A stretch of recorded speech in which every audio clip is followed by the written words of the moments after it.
నమస్కారం, welcome to I dream.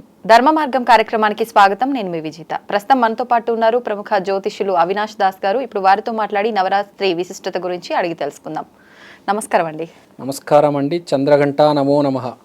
అయితే నేను అమ్మవారి రూపం ఏంటి, ఆ రోజు ఏ అమ్మవారిని ఆరాధించాలని అడగకుండానే మీరు నమస్కారం పెట్టేసిన దాంట్లో తెలిసిపోయింది. అయితే 3వ రోజు అవతారం చంద్రఘంట అమ్మవారు. కరెక్ట్. ఈ అమ్మవారికి సంబంధించిన వస్త్రం ఏంటి, ఏ రంగు వస్త్రంతో అమ్మవారిని మనం ఆ రోజు ఆరాధిస్తాము, ఏ రంగు పుష్పాలతో ఆరాధిస్తాము, ఎటువంటి నైవేద్యం నివేదన చేయొచ్చు?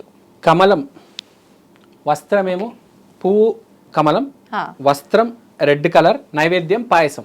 కమలం అంటే తామర పువ్వు. తామర పువ్వులో కూడా తెలుపు, ఎరుపు, మామూలు జనరల్ ఏదైనా పర్లేదు. General lotus, yellow colour lotus ఉంటుంది కదా, అది. Okay okay. So Chandraghanta, Chandraghanta అంటే నైవేద్యం చెప్పలేదు అమ్మవారికి. పాయసం. పాయసం. ఓకే. చంద్రఘంట అంటే తలపైన అమ్మవారికి చంద్రుడి షేప్లో ఒక గంట ఉంటుంది, అందుకనే అమ్మవారి పేరు చంద్రఘంట. ఓకే. స్వామివారు శివుడు భారత్ వేసుకొని వస్తారు, డాన్స్ వేసుకొని వస్తూ ఉంటారు. అంటే తెలుసు కదా, భారత్లో గుర్రం మీద కూర్చుంటారు, విష్ణుమూర్తి డాన్స్ వేస్తూ ఉంటాడు. శివుడు పెళ్ళి, విష్ణుమూర్తి డాన్స్ వేస్తున్నాడు, శివుడు కూడా డాన్స్ వేస్తాడు, గుర్రం మీద వస్తూ ఉంటాడు. ఇది చంద్రఘంట అమ్మవారు మైనాదేవి. ఐడియా ఉంది కదా. పెళ్లి కొడుకు భారత్ ఇంటికి దగ్గర రాగానే చూసి ఫస్ట్ షాక్ అవుతారు. ఎందుకని? శివుడు ఇంత ఉగ్ర రూపంలో ఉన్నాడు ఏంటి అని. సో ఈ చంద్రఘంట అనేది అప్పుడు పార్వతీదేవి ఏం చేస్తుంది, ఆమె కూడా ఉగ్ర రూపం తీసుకుంటుంది. ఆ ఉగ్ర రూపం పేరే చంద్రఘంట. సో శివుడు ఉగ్ర రూపంలో వస్తాడు, అమ్మవారు కూడా ఉగ్ర రూపంలో ఒక రూపం తీసుకుంటుంది, ఉగ్ర రూపం, అదే చంద్రఘంట. ఓకే. మైనాదేవి రిక్వెస్ట్ మీద తర్వాత వాళ్ళ సౌమ్య రూపాలు తీసుకుంటారు, మళ్ళీ సౌమ్య రూపం తీసుకుంటారు. అంటే ఫస్ట్ మైనాదేవికి అర్థం కావడానికి ఈమె ఎంత సీరియస్గా ఉందని. ఆయన ఉగ్ర రూపం తీసుకుంటే అమ్మవారు ఉగ్ర రూపం తీసుకున్నారు. తర్వాత మైనాదేవి షాక్ అయ్యారు.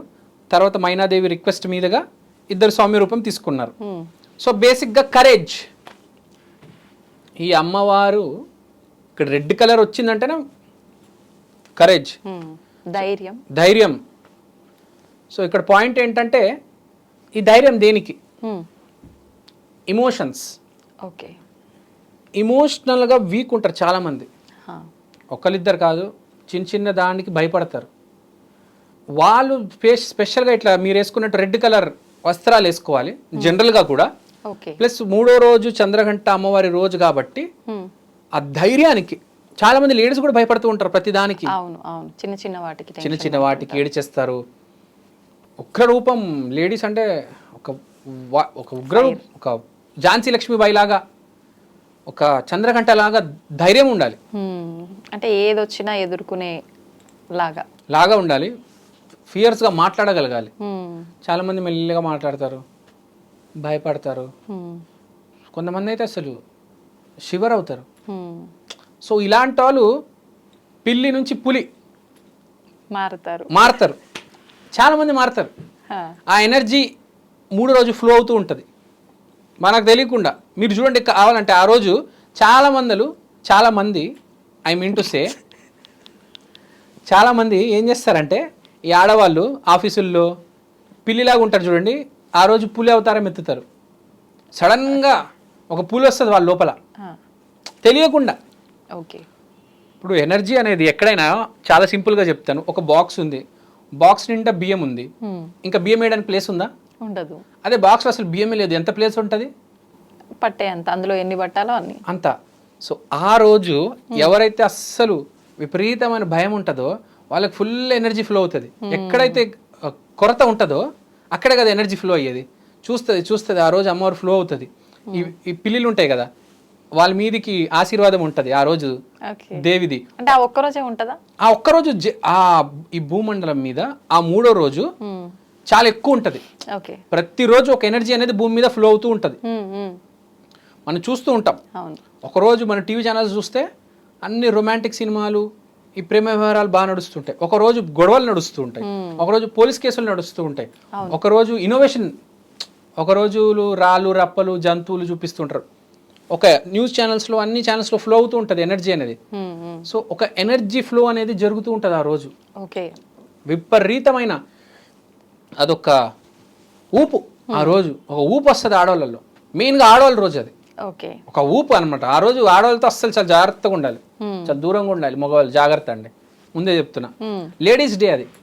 మూడో రోజు చంద్రఘంట అమ్మవారు సౌమ్యంగా ఉన్న ఆడామె ఉగ్రరూపం ధరిస్తుంది మూడో రోజు. సో ఎస్పెషల్లీ ఆ రోజు ఎవరైతే పిరికి వాళ్ళు ఉంటారో, ఏదో ధైర్యం కొంచెం పుంజుకోవాలి, ధైర్యం అనేది చాలా ఇంపార్టెంట్ మనిషికి. అవును. సో ఆ రోజు వాళ్ళు ఛానలైజ్ చేసుకోవాలి, రెడ్ కలర్ వస్త్రాలు అమ్మవారికి వేయాలి, వీళ్ళు కూడా రెడ్ కలర్ వేసుకుంటే మంచిది. ఆ ఎల్లో కలర్ లోటస్ పువ్వుతో పూజించాలి. పాయసం అమ్మవారికి ఇష్టం కాబట్టి పాయసం పెట్టాలి, మంత్రాలు ఏవో చదవాలి. ప్లస్ ఎంతో కొద్దిగా మారాలనుకుంటున్నారు, మనలో ధైర్యం తీసుకురావాలి. చాలామంది సడన్గా మారుతారు, ఐడియా ఉందా మీకు? లేడీస్ సౌమ్యంగా ఉంటారు, సడన్గా మారిపోతారు, ఒక రెబెల్ అయిపోతారు. ఆ అమ్మవారి ఆశీర్వాదాలు ఉంటాయి. ఓకే.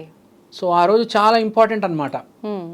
ఇప్పుడు జనరల్గా టైగర్ లాగా ఉండే లేడీస్ వాళ్ళు వేరు, వాళ్ళకి ఎట్లయినా బాగానే ఉంటారు. ఈ మార్పు అనేది బాగా జరుగుతుంది. ఈ అమ్మవారిని చంద్రఘంట, చంద్రుడు అంటే ఏంటి? కృష్ణపక్షం శుక్లపక్షం అంటారు చూడండి. ఒక పక్షంలో మొత్తం డౌన్ అవుతాడు, ఒక పక్షంలో మొత్తం రైజ్ అవుతాడు. సో ఈ రోజు చాలా ఇంపార్టెంట్. ఎవరైతే బాగా డౌన్లో ఉన్నారో వాళ్ళు బాగా రైజ్ అవుతారు. ఓకే. సో ఒక ఎలా చెప్పాలి, సంచలనమైన మార్పు, సంచలనం అంటారు కదా, సడన్ గా మార్పు వస్తుంది. బాగా లోలో ఉన్న వాళ్ళు మంచి ఒక రైజ్ లో వస్తారు. సో ఎవరైతే కొంచెం బాగా లోలో ఉన్నారో వాళ్ళకి మంచి రోజు ఇది, ఎస్పెషల్లీ లేడీస్. ఓకే. మగవాళ్ళు కూడా చేసుకోవచ్చు, అలా ఏం లేదు. కొంచెం లోలో ఉంటారు, ఒక రేజ్ వస్తుంది మనిషికి. ఒకసారి రేజ్ వచ్చిందంటే అన్ని ఆటంకాలు దాటేస్తాడు మనిషికి.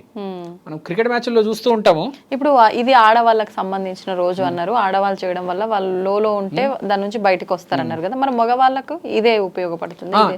ఇప్పుడు సింపుల్ ఎగ్జాంపుల్ చెప్తాం. మగవాళ్ళు కూడా ఇప్పుడు క్రికెట్ మ్యాచ్ జరుగుతుంది, సరిగ్గా ఆడట్లేదు, ఇంకా అరగంటే ఉంది ఆడాలి. ఒక్కటేసారి ఒక ఊపు వచ్చి ఆడతా చూడండి, కొంతమంది సడన్ గా వచ్చి ఒక విరాట్ కోహ్లీ అంటాడు, ఒకటేసారి వచ్చి దిశ మార్చేస్తాడు. అలాంటి వాళ్ళ కోసం. సో కెరియర్ లో కూడా మనం చూస్తుంటాం, చాలా లో నడుస్తూ ఉంటుంది మగవాళ్ళు, ఒకటేసారి దిశ మారిపోతుంది, కంపెనీని ఛానల్ ఇట్లా మార్చేస్తారు. నైట్ మొత్తం మారిపోతుంది. సో అలాంటి వాళ్ళ కోసం చంద్రఘంట అమ్మవారు, ఆ రోజు చంద్రఘంట అమ్మవారిని పూజించాలి. Sudden change. ఓకే. సో ఆ రోజు బాగా కలిసి వస్తుంది ఎనర్జీ. సో ఆ రోజు అమ్మవారిని పూజించాలి, చాలా బాగుంటుంది, అందరికీ కలిసి వస్తుంది. చిన్నపిల్లలు పెద్దవాళ్ళు ఎవరైనా పూజించవచ్చు, చాలా మంచి రోజు అండి. Make sure if you're seriously interested, red colour వస్త్రం వేసుకోండి ఆ రోజు. రెడ్ కలర్ ఈ 9 రోజుల్లో ఒక రోజు ఎంచుకోండి. ఒకవేళ మీరు 3వ రోజు ఎంచుకుంటే రెడ్ కలర్ వస్త్రం వేసుకుంటే బాగుంటుంది. ఓకే. అంటే ఇప్పుడు పూజ చేసే సమయము అదంతా చూసుకోవాలా? చాలా మంది ఇప్పుడు ఉద్యోగరీత్యా బయటికి వెళ్ళే వాళ్ళు ఉంటారు, ఎక్కువ గంటలు కూర్చొని పూజలు చేయాలంటే కాదు. మరి అటువంటి వాళ్ళు ఎలా చేసుకుంటే బాగుంటుంది అంటారు? సమయము, వస్త్రము, నైవేద్యము, పువ్వులు కాదు, కనెక్షన్, భక్తి, గ్రాటిట్యూడ్. ఈరోజు ఈ ఎనర్జీ ఫ్లో అవుతుంది, నేను ఎలా కనెక్ట్ అవ్వాలి ఆ ఫ్రీక్వెన్సీకి, అది ఇంపార్టెంట్. టైం అనేది కాదు, అది చెప్పుకోవచ్చు, నేను ప్రతిసారి చెప్తూ ఉంటుంది, అది ఇంపార్టెంట్ కాదు. లైఫ్లో ఉన్న ప్రాబ్లం ఏంటి, మన ఎనర్జీకి ఎలా కనెక్ట్ అవ్వాలి, దాంట్లో నుంచి ఎలా బయటపడాలి. So this is the basic విషయం. నిజంగా చాలా మంచి మాట చెప్పారు మీరు మాత్రం లాస్ట్లో. థ్యాంక్ యూ అండి, thank you very much. Thank you so much.